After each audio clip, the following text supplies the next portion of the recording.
Tonight on Bridge City News, the University of Lethbridge First Choice Savings Center was packed this morning with dignitaries, family and friends attending the funeral of prominent First Nations leader Jason Goodstriker.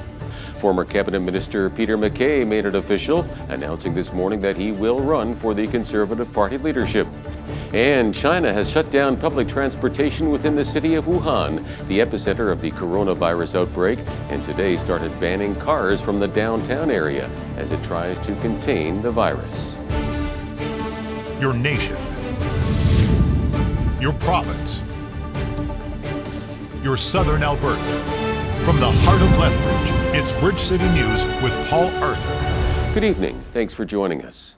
The University of Lethbridge First Choice Savings Center was packed this morning as dignitaries, family and friends came out to honor First Nations leader Jason Goodstriker.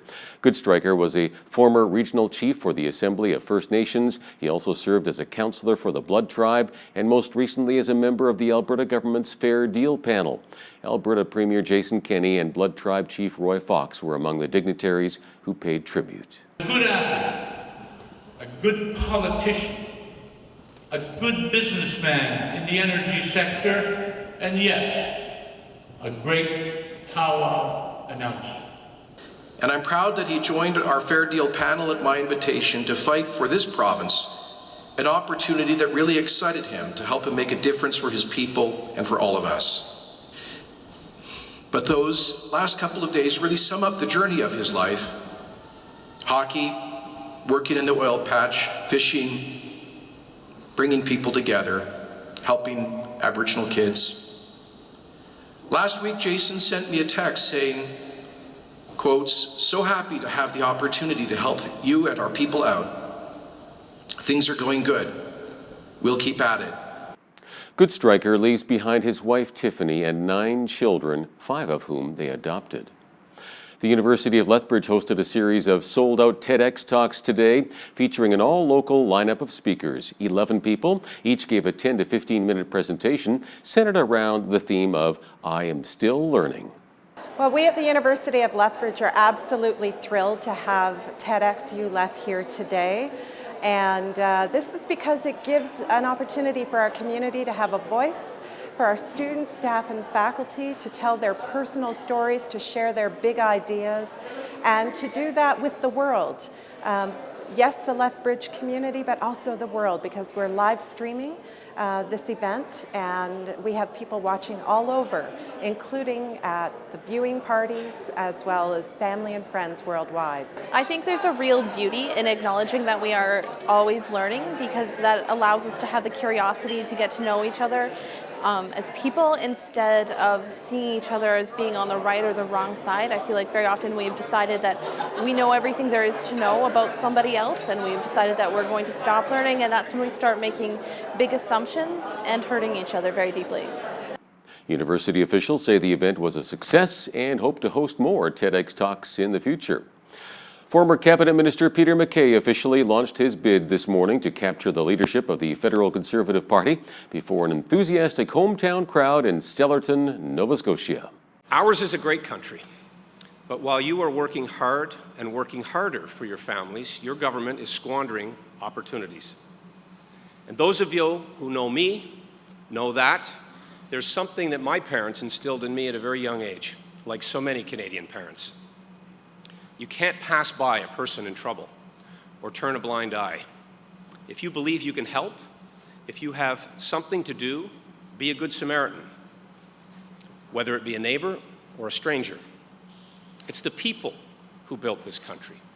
People who work hard, who take initiative, who know that the fruits of success are there to harvest if you keep on with determination. It's people, it's their dreams, it's your dream.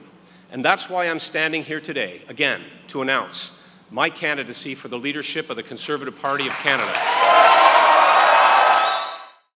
MacKay said he can't take a pass or look away when the country is at stake. Also this morning, Conservative MP Aaron O'Toole released a video on YouTube indicating that he will be making a leadership run announcement on Monday.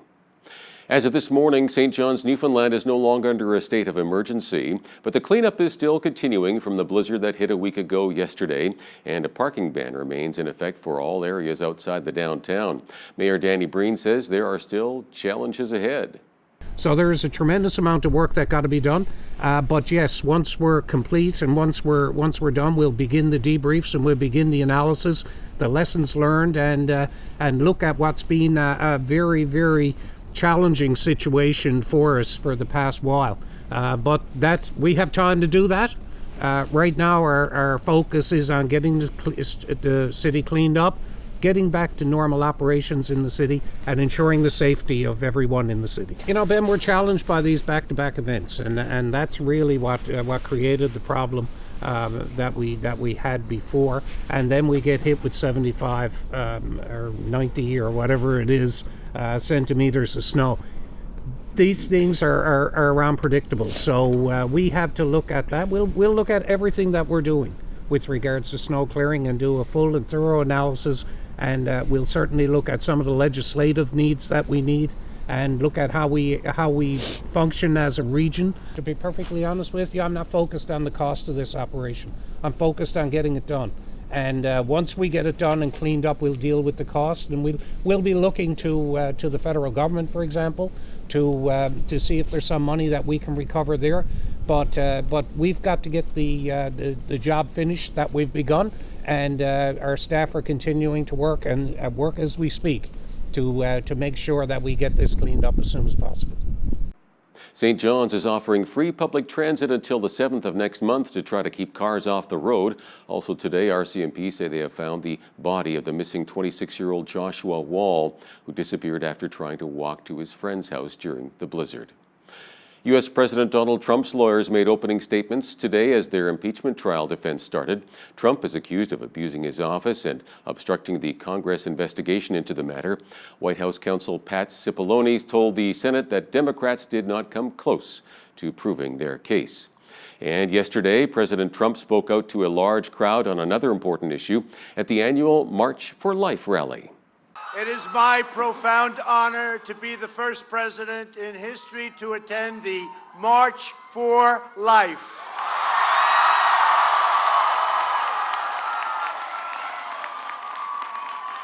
We're here for a very simple reason: to defend the right of every child, born and unborn, to fulfill their God-given potential. I notified Congress that I would veto any legislation that weakens pro-life policies or that encourages the destruction of human life.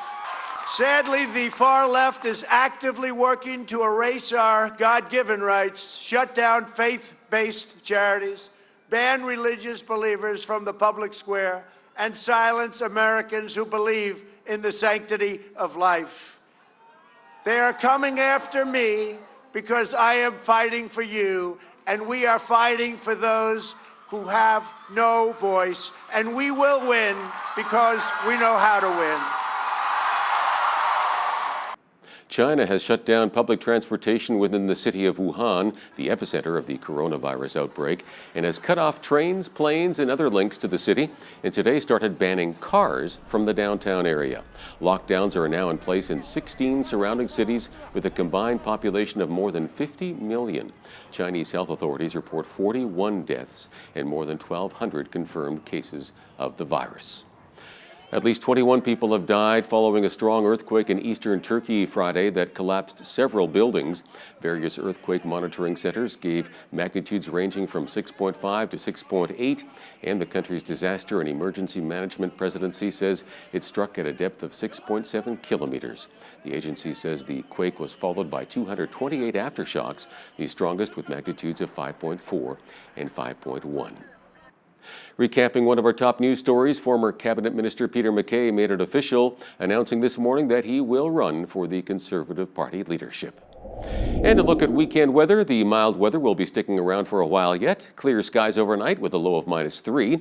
Tomorrow is looking like a fantastic day, sunshine and +5. Fitness. It is something most of us want to aim for, especially if we need to shed a few pounds this year. Sean Cassidy, the fitness manager of the Lethbridge YMCA, has some advice on how you can get started. That is next. But first, here's a look at what's happening in and around your community. Here's your Bridge City News Community Calendar. Ready to take the plunge? Southern Albertans are invited to take part in this year's Polar Plunge in support of Special Olympics taking place Saturday, February 1st at Henderson Lake Park from 10 a.m. to 12:30 p.m. Registration is $50 and comes with a pair of Polar Plunge gloves. For more details and to register, visit specialolympics.ca/Alberta Polar Plunge. Night to Shine is an event sponsored by the Tim Tebow Foundation and hosted by My Victory Lethbridge on Friday, February 7th. Night to Shine is an unforgettable prom night experience for people with special needs ages 14 and older. This complimentary event begins on a red carpet with guests receiving the royal treatment. For details and to register, visit myvictory.ca. And if you'd like to volunteer, email Carol at myvictory.ca. And that's your Bridge City News Community Calendar.